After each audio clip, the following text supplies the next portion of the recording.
conectándonos de nuevo en este, como siempre decimos, ¿no es cierto?, en este momento del atardecer, que hoy más que nunca tiene significado. Le voy a explicar después por qué. Porque este es un momento donde termina el día, pero nace la noche, y estamos en esa franja, digamos, intermedia, que uno sería un poco así como la vida y la muerte, y después la vida y después la muerte. Entonces, esto tiene que ver con el programa de hoy, porque el programa de hoy, aparte de las partes, digamos, interesantes que tienen que ver con el próximo taller y todo eso, está teñida un poco por me avisaron, recibí una noticia del fallecimiento de un maestro, del maestro Rolando Toro, antropólogo chileno, que fue el que creó la biodanza, creador de la biodanza, con muchas escuelas en este momento en todo el mundo.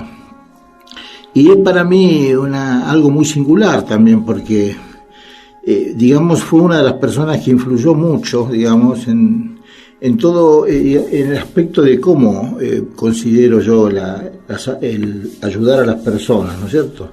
El concepto médico, digamos, que tiene que ver con el potencial que tienen las personas, los seres humanos, ¿no es cierto? Aprovechar todo ese bloqueo, esos miedos, para transformarlos en la posibilidad de sentirse libres, de poder elegir las cosas. Y entonces de sacar esas mandatos, esas creencias que se fueron acuñando a través de las familias y de las tradiciones y las cosas, y los volvieron rígidos, así, y digamos, y no pudieron aceptar nunca la posibilidad de salir de eso, ¿no? De poder hacer posible lo imposible, como siempre decimos. Y Rolando fue un luchador en ese sentido. Él desde hace muchos años, en la década del 60, empezó con sus inquietudes. En el Hospital Borda trabajaba, después se ponía siempre combinando la música, el movimiento, la danza, precisamente con la vida, ¿no? La biodanza. Y a partir de ahí conectar a la gente con esa cosa profunda que tiene que ver la naturaleza y la biología, que a veces nos olvidamos. Hay mucha psicología ahora, mucho mente, mucho mental, y hay poco así de visceral, ¿cierto?, donde se anidan los sentimientos. Y bueno, y él fue en ese sentido un luchador. Pero un luchador, no un luchador serio, un luchador de risa, de poesía, ¿no? Un hombre que siempre, dentro de sus características, era un transgresor, pero un transgresor creando un desorden para un nuevo orden, ¿no? Como siempre hablamos. La prueba está como su escuela, sus dichos y sus trabajos, y todos se fueron difundiendo por todos lados. Y entonces, para mí esta noticia tiene un sentido así también, ¿no? De saludo, pero no un saludo hacia una persona, un saludo triste, ¿no? A alguien que, bueno, uno sabe que no lo va a volver a ver más físicamente, pero sí una cosa ligada a esto que dije recién del atardecer, ¿no? Él era una persona donde siempre sacralizó la vida. Él decía que la vida hay que sacralizarla, ¿no es cierto? Y bueno, fue entonces la muerte es como que él de alguna manera es un aspecto que no lo hace desaparecer para nada, al contrario, le da una transformación distinta. Nos conocimos, yo lo conocí en la década del 80,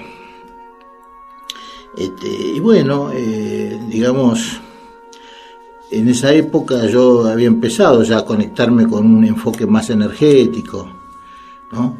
Y digamos, y con el concepto cuántico de la unidad de las cosas y todo eso, y se fue cambiando ese enfoque que había en esa época, que era el enfoque más del psicoanálisis, y después, bueno, vino lo gestáltico.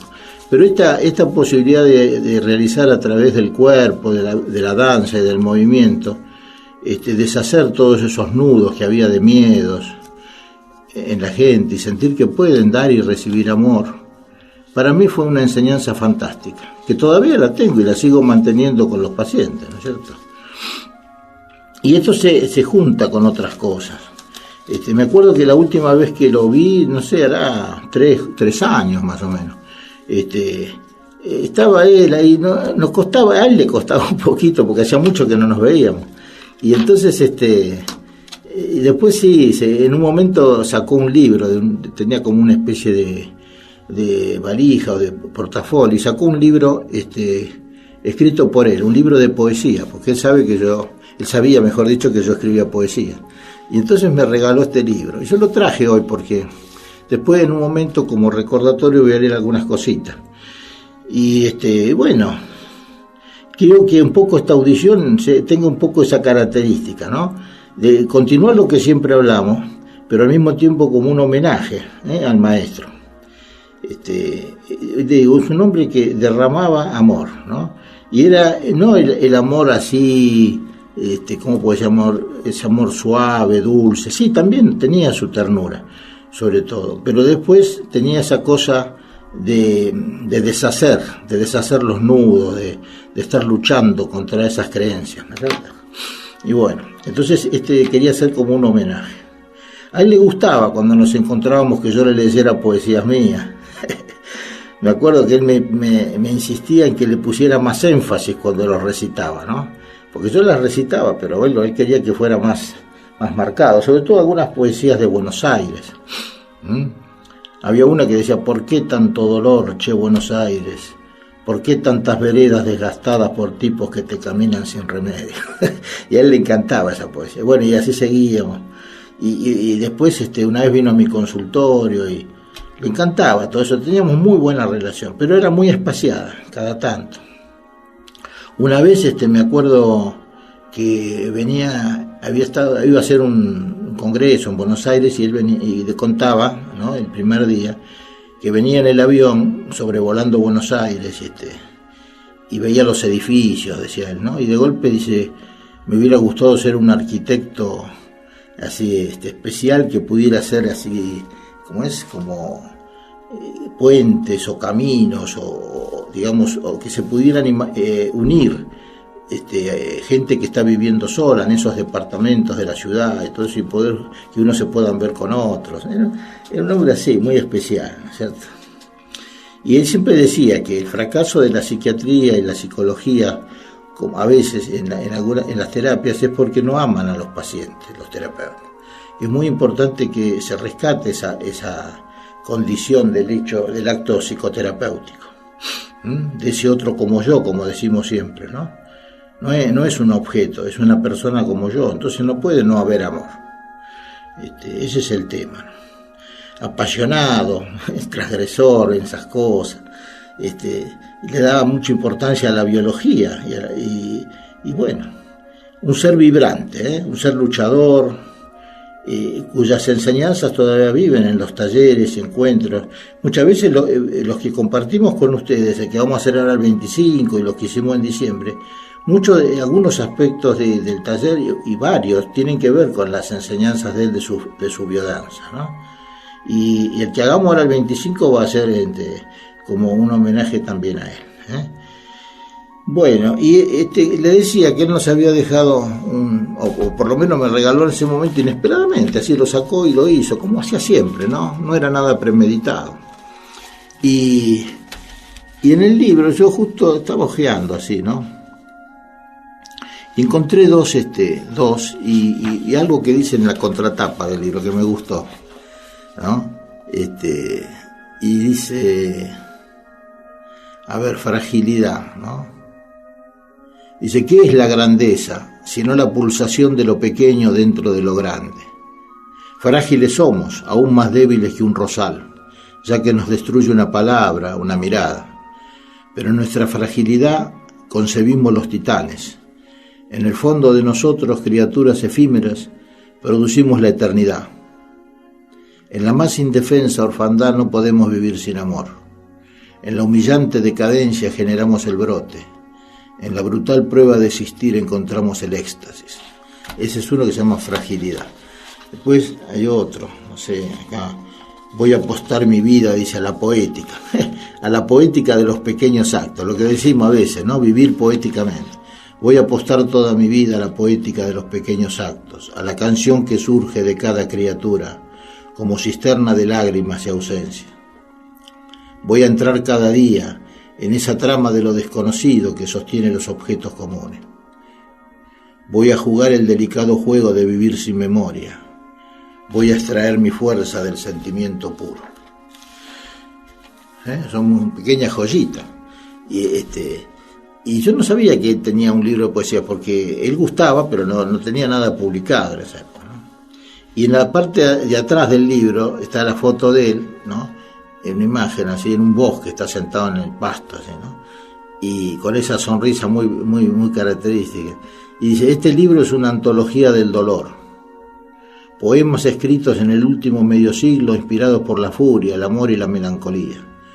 Un relatorio sobre la caída del ángel. Y dice, no he tenido pretensiones literarias, solo el diálogo íntimo con la vida y la muerte. Este libro no predica ni se propone contestar la monstruosidad de nuestra civilización, solo volver la mirada hacia nosotros mismos. Es muy lindo, y aparte, ya le digo, es un ser que había que conocerlo, ¿no? Fundamentalmente, porque lo que hacía, todo era enseñanza, ¿no? Todo era enseñanza. Y bueno, vivimos, me acuerdo, en San Pablo una vez, que cuando hubo un congreso, que yo fue la primera vez que tomé contacto con ellos, en el año 85. Vivíamos en la casa de él, no había la gente, no había, los que vivíamos de acá, no íbamos a hoteles, vengan, y dormíamos, algunos dormían en el, qué sé yo, era en verano, dormíamos en el living, qué sé yo, después nos encontrábamos. Era una cosa tan linda, tan compartida, ¿no es cierto? Entonces se merece esto, ¿no? Se merece que por lo menos, no solo el recuerdo, sino, digamos, resaltar su obra, ¿no es cierto? Muy importante. Bueno, y eso se empalma también, que yo hoy quería hablar y justo lo relaciono con esto, con un film. Quería hacer unos comentarios sobre una película, un film, que ya muchos la habrán visto, yo por supuesto la vi el domingo de casualidad, mirando la televisión, la famosa película La Sociedad de los Poetas Muertos, esa con Robin Williams, que hace de profesor, y los alumnos en una escuela tradicional inglesa. Y entonces me quedaron muchas escenas, porque me di cuenta que tiene mucho que ver con lo que hablamos acá cada semana en el programa, ¿no? Aparece ese concepto de singulares y plurales, que yo siempre digo en el film. El profesor que lucha para que sean ellos mismos, para que sean singulares, para que cada uno viva su vida, no la vida que le dicen los demás que tiene que vivir, no la que está en los libros y hay que recitarle y decir, bueno, esto dice fulano.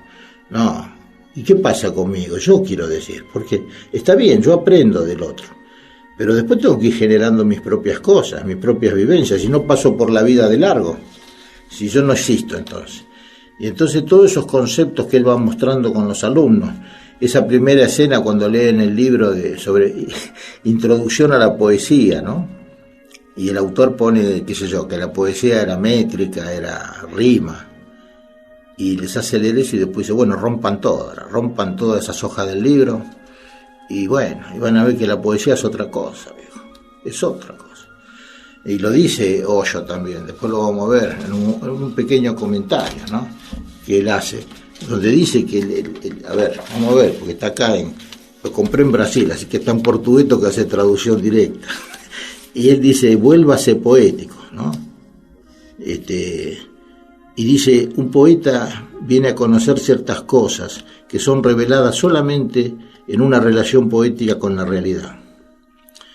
Dice, él nunca se va a desarrollar en el mundo de la riqueza y del poder, mas en su pobreza, él conoce un tipo diferente de riqueza en la vida que ninguno más conoce. El amor es posible a un poeta, Dios es posible a un poeta. Solamente aquel que es inocente o bastante para disfrutar las pequeñas cosas de la vida puede entender que Dios existe, porque Dios existe en las pequeñas cosas de la vida. Bueno, y después sigue hablando varias cosas, y da como un empuje a la gente para que, después para que se vuelva más así poético, pero no para escribir, ¿no? Que dice, vuélvase más poético, es necesario tener coraje para ser poético. Usted precisa ser...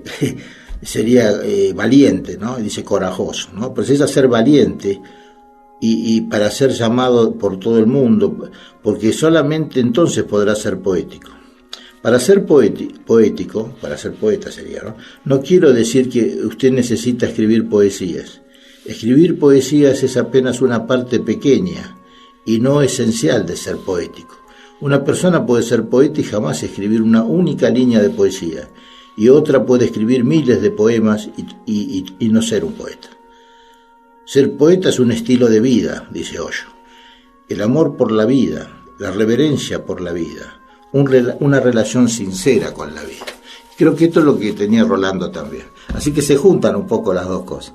Y en la película, como les decía, surgen cosas fantásticas, ¿no? Cuando eso, aparte de los libros, después cuando les hace ver que todo va cambiando, que todo está en movimiento, ¿no? Que hay que vivir el presente. Cuando miran esa foto de los alumnos antiguos que ya no están, cuando habla del autoritarismo que hay en el colegio y de las tradiciones, ¿cómo va a ser eso este profesor, ¿no? ¿Qué es esto, no? ¿Cómo va a estimular el arte, digamos, el teatro, bueno, todo eso? Cuando se sube al escritorio, por ejemplo, él, ¿no? Que yo cuando hice pediatría en el hospital de niños, Cardó hacía lo mismo. Una vez se subió al escritorio y él lo hizo en el año 63, 65. Y nos enseñaba cómo se veía distinto, igual que en la película. Y después, bueno, romper con todas esas cosas que ya están, que son viejos, como dice Prévert, ¿no? Viejos de mente y de frente estrecha señalan a los niños el camino con ademán de cemento armado. Claro, esta cosa rígida, que no acepta que haya cambio. Y entonces, bueno, este es el tema. El aquí ahora, y extraer, como dice una parte el profesor, ¿no? Extraer la médula de la vida. Y entonces por eso es que se reúnen ellos en esa gruta. Y es un poco, digamos, capaz que no tanto, pero con esa intención y con esa idea, que yo hago a veces esas reuniones, esas convocatorias.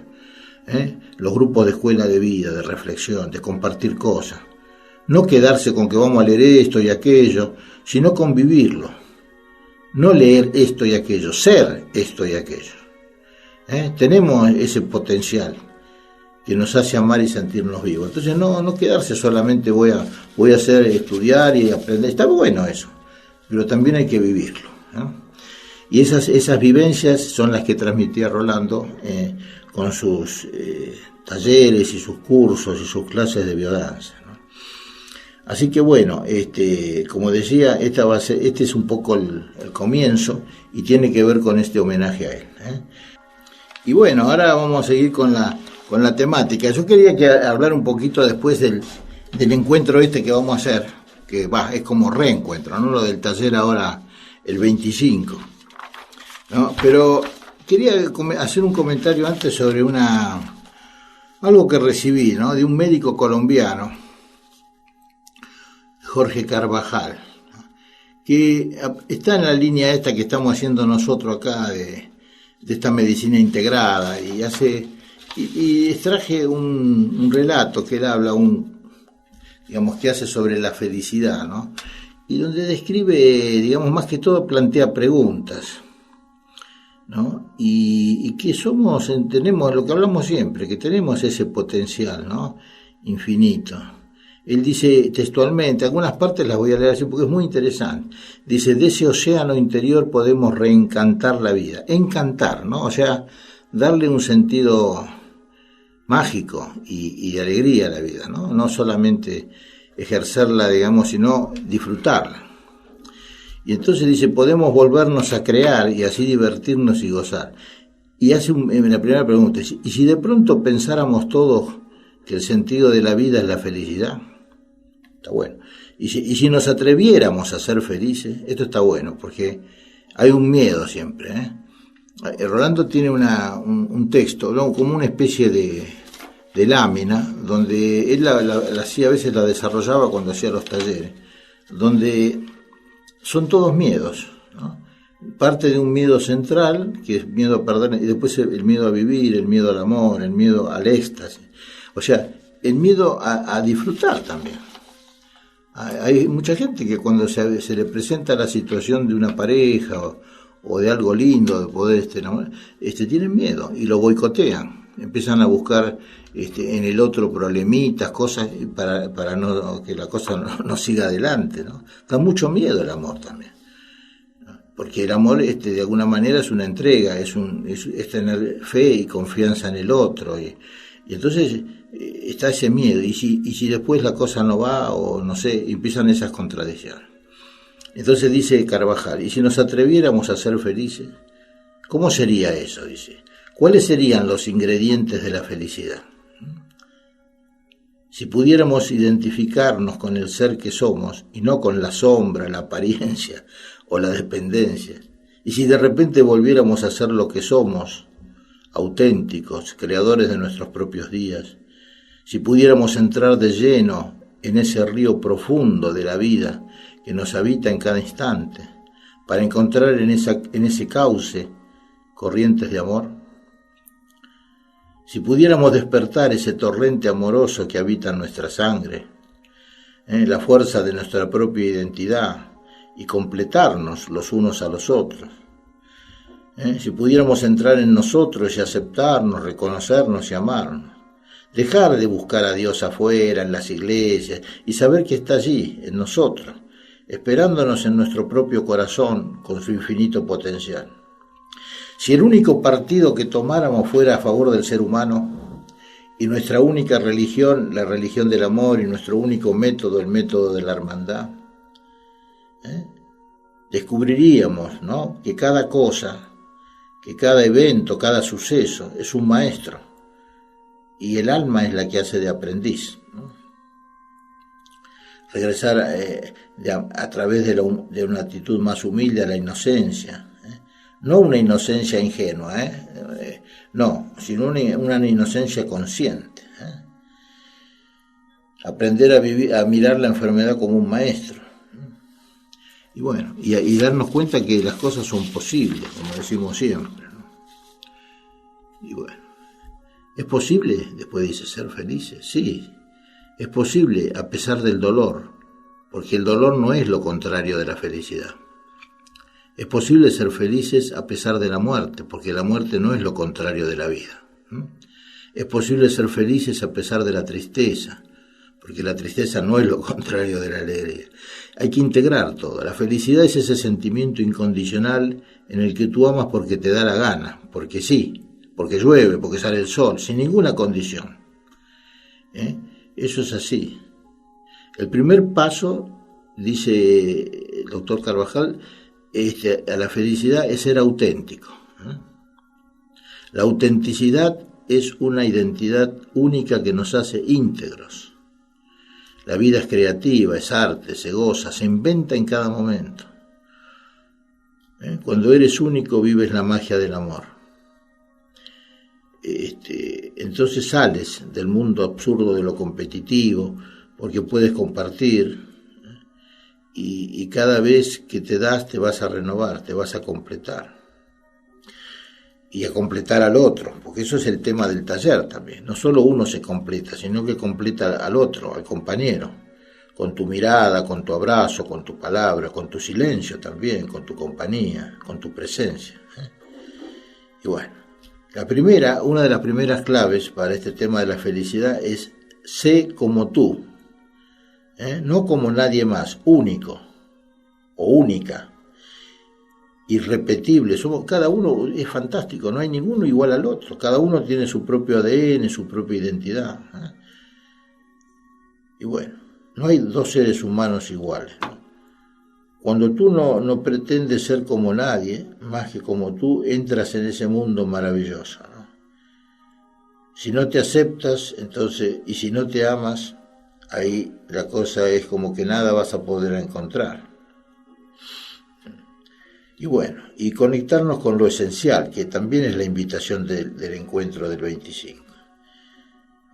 Con aquello que uno puede dar, porque lo que no se da, se pierde, y el corazón nace y muere a cada instante. Cada vez que se contrae o se relaja, cada sístole o cada diástole.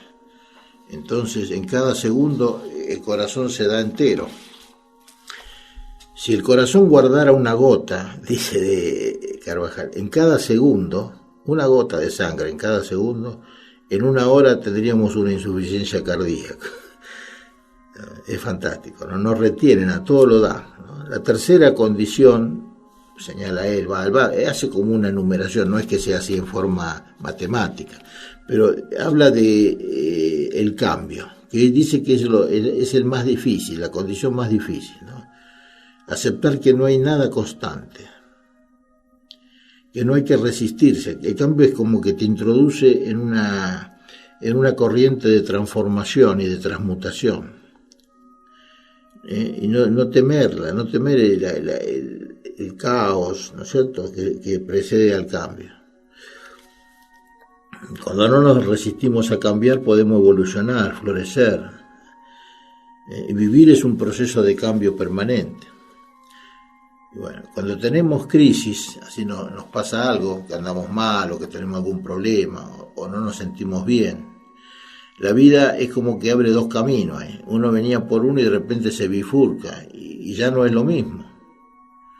Entonces, esto es muy importante, que uno en ese momento sea trascendente, ¿no?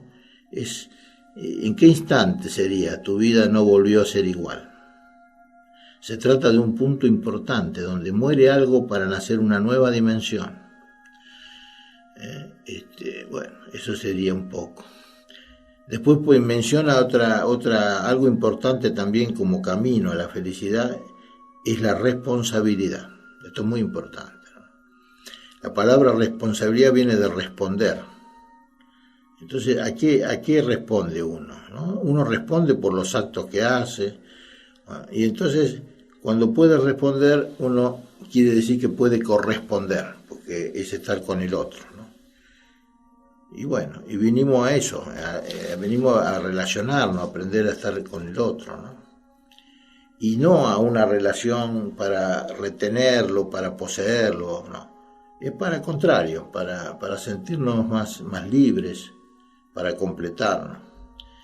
Y dice que en este relato que transformamos la ecología de la Tierra, que no es una ecología externa, digamos, que no es ajena a uno. Lo que le pasa a la Tierra le está sucediendo al corazón del hombre. Si yo abro mi corazón, abro la Tierra dentro de mí. Y entonces, si amo a la Tierra, al paisaje, a toda la atmósfera, lo que sea. Y después con la última dice que la quinta, digamos, el quinto elemento que tendría que ser considerado para acercarse a este tema de la felicidad es la sencillez, dice, ¿no? Y agrega, ¿no?, que lo bello, lo bueno, lo verdadero es sencillo. Y solo lo sencillo es íntegro. Nos da idea de la unidad. La sencillez es transparencia, claridad, humildad, honestidad. Entonces, conquistar el código de la sencillez en la vida de uno es condición para ser feliz. Porque al no tener esas ambiciones y expectativas, si uno es sencillo, humilde, eres feliz con todo, ¿no? Con todo estás bien, no hay que tener esto para estar bien. Y cuando somos sencillos somos como el alma, dice, ¿no? Y bueno, y eso sería así. Somos un sencillo templo de sabiduría, termina diciendo, donde oficia el alma. El alma oficia el ritual del amor, comunicarnos y fundirnos de corazón a corazón, y así entrar en esa corriente de la evolución que pasa a través de nosotros. Somos co-creadores, y estamos aquí para conectarnos a través de la vida, a esa gran cadena de inteligencia cósmica. Me parece muy interesante, sobre todo porque tiene mucho que ver con lo que hablamos siempre, ¿no? Es como que uno se da cuenta que el discurso no es un discurso aislado, sino que viene a ser también como parte de la orquesta, ¿no? Hablan de un lado, hablan de otro, y al final estamos hablando lo mismo, estamos diciendo las mismas cosas. Y bueno, eso es bueno, no estamos tan solos, Y me gusta también que sea un hombre de América, de Sudamérica. Voy a hacer un segundo para pasar los teléfonos, porque después pasa que no me olvido, y ahora es importante porque, bueno, vamos a hacer la convocatoria esta. El teléfono de acá de la radio es 4866-0900. Es una radio del 900. Es 4866-0900. Esto es Dakota acá, y bueno, llame el que quiera y podemos charlar sobre lo que quieran ustedes. Y sobre todo con esto que estamos hablando ahora, ¿no? Muy, muy importante. Y bueno, entonces, y el teléfono, bueno, de para comunicarse conmigo, porque ahora ya se abre el tema de las inscripciones, para el taller del 25, que va a ser un domingo toda la tarde, de las 14:30 hasta las 19:30. Y lo hacemos allá en Rocamora, como hacemos siempre, Rocamora 4555, ¿no? Esto vamos ahí entre Villa Crespo y Almagro. Y es un lugar que ya lo vamos haciendo nuestro, a pesar de que es un lugar grande, es un lugar, digamos, que donde trabajan otras personas, se hacen muchos talleres ahí. Uno lo siente como de uno, ¿no? Ya cuando subimos la escalerita al primer piso y acomodamos las cosas y las luces y nos estiramos ahí en el espacio ese, ¿no? Uno siente que está como en la casa de uno, estamos compartiendo un lugar.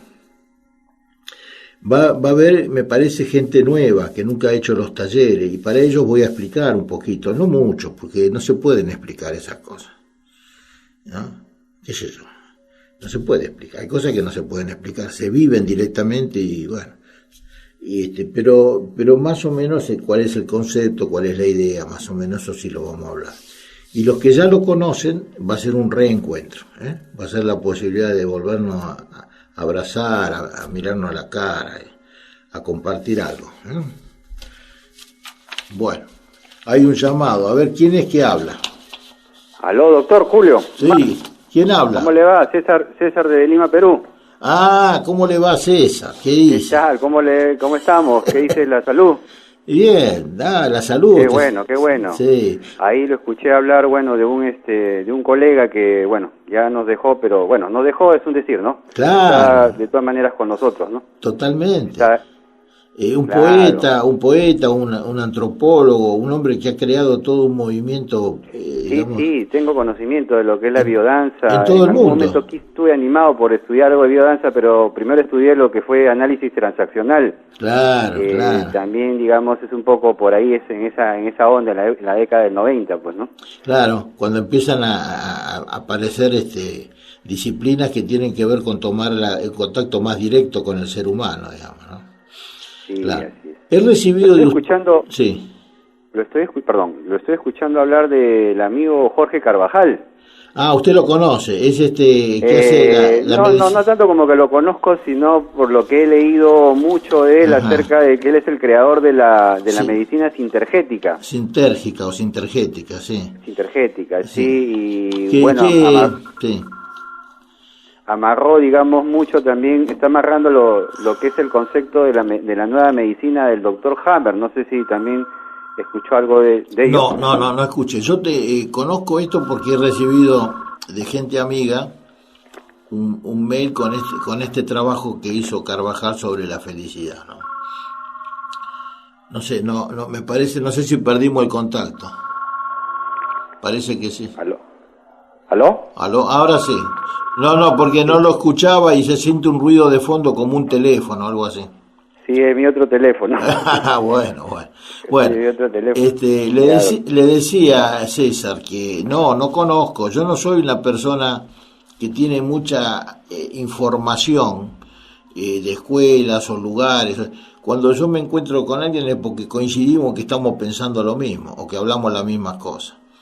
Pero no es que estoy en una búsqueda así de conectarme.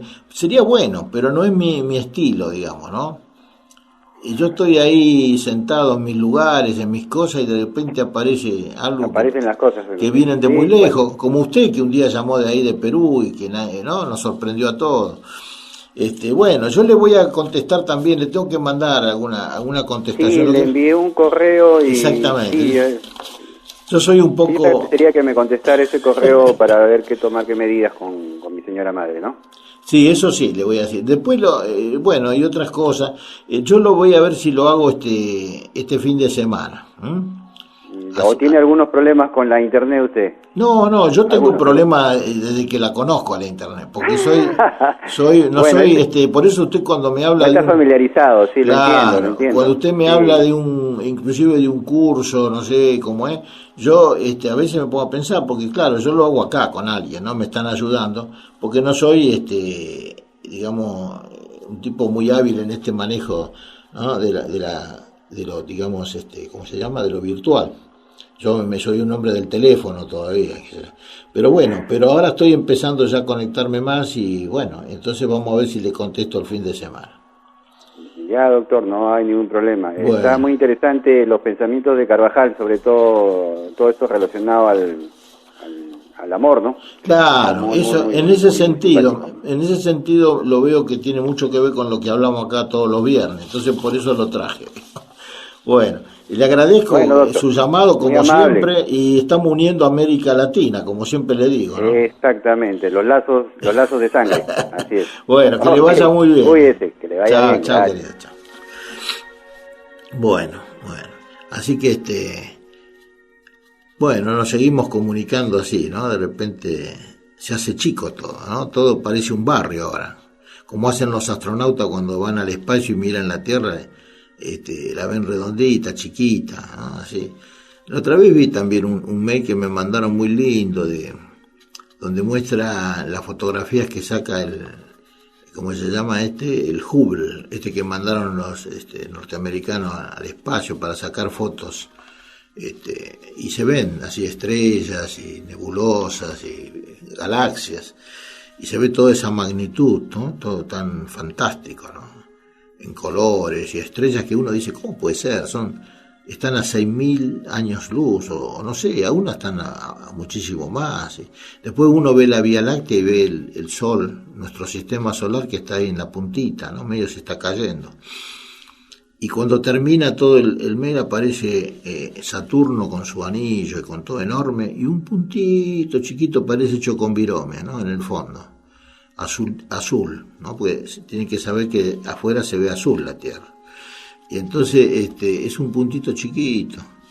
Y pensar que en ese puntito estamos todos ahí, ¿no? Estamos todos. No solo los que estamos ahora, nuestra historia, toda nuestra cultura, nuestra naturaleza, nuestros miedos, nuestras ganas de hacer cosas, de transformar todo, de creer que las cosas pueden ser. Y eso es así, no tiene nada que ver, son un puntito, una chispita, digamos, pero importante, muy importante. Bueno, vamos viendo cosas, seguimos viendo cosas, ¿no? Y bueno, les decía del taller eso, ¿no? Que la idea sería eso, los que no vinieron nunca, más o menos les voy diciendo, ¿no es cierto? Son se apoyan en toda la característica del ser humano, ¿no es cierto? O sea, sería que vamos a tratar de percibir, de sentir, de registrar, ¿no es cierto? Toda esa frontera que es invisible, que separa y que une, ¿no? Mi mundo interior con el mundo exterior, con los demás, ¿no? Y tener una idea de mi identidad no como fulano, como sultano, como un concepto abstracto o un ente metafísico solo, ¿no? Sino como percepción real, concreta, desde mi cuerpo, desde el aquí y ahora, desde la unidad del espacio y del tiempo. Esta existencia mía encarnada y vincular, sobre todo. El ser humano es social, no puede no serlo, ¿no es cierto? Necesita de otro siempre, desde que nace.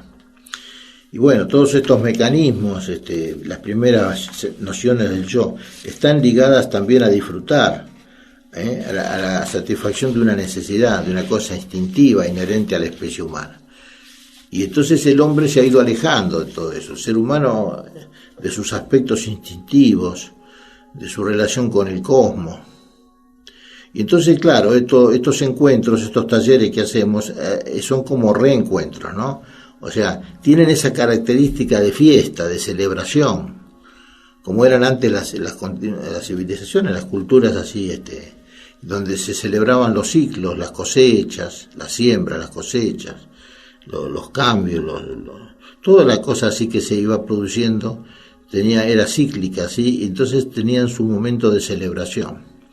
Eso se ha perdido un poco, no se celebra casi nada ahora.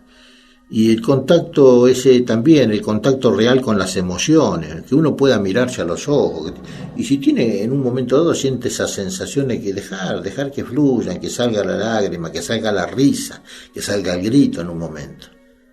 También que salga el silencio, que le tenemos mucho miedo, ¿no es cierto? Esos condicionamientos que tenemos y que se puedan ir, y se va transmutando todo. Uno ve que es una transmutación energética. los cuerpos empiezan a tener movimientos espontáneos que nunca tienen, miradas plenas, expresiones infinitas, ¿no? Y la vivencia concreta de que esto que me sucede es cierto, me está pasando, no es una idea. Yo decía que no podía, mirá cómo me río y cómo estoy compartiendo y cómo puedo hacer esto y lo otro. Entonces era un prejuicio que yo tenía. Y esto me saca de esa situación. Me lleva a la certeza de que soy y cómo soy. No solo para mí, sino también a través del vínculo y de la interacción para los demás también. Después de muchos o de varios encuentros, o de varios ejercicios, los participantes, las personas aprenden a percibirse de una manera distinta y singular. Reconocen al mismo tiempo su singularidad con su universalidad, lo que los diferencia y lo que los une con las demás personas, lo que tenemos en común y lo que tengo yo como ser singular. Entonces se desarrollan varias etapas en el encuentro, ¿no? La primera etapa es como de presentación. Yo hablo un ratito, digamos, donde describo más o menos la idea de lo que vamos a hacer o algo así. Después la segunda parte se refiere a la posibilidad de sentir, de descubrir, ¿no? Es un trabajo de hacia afuera. Hacemos movimientos vitales, de energía, donde se trabaja con una música más rítmica, más para de precalentamiento, para ir entrando a través de juegos, de rondas, en contacto. Después seguiría, digamos, no sigue un orden así tampoco, ¿no? Yo no soy en ese sentido muy lineal, pero más o menos la idea es esa. La tercera etapa tiene como objetivo, digamos, una apertura hacia adentro, ¿no?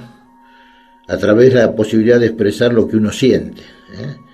Entonces el individuo se empieza a conectar con todo lo que tiene adentro, con su emoción, ¿eh? Y compartir con los demás la vivencia.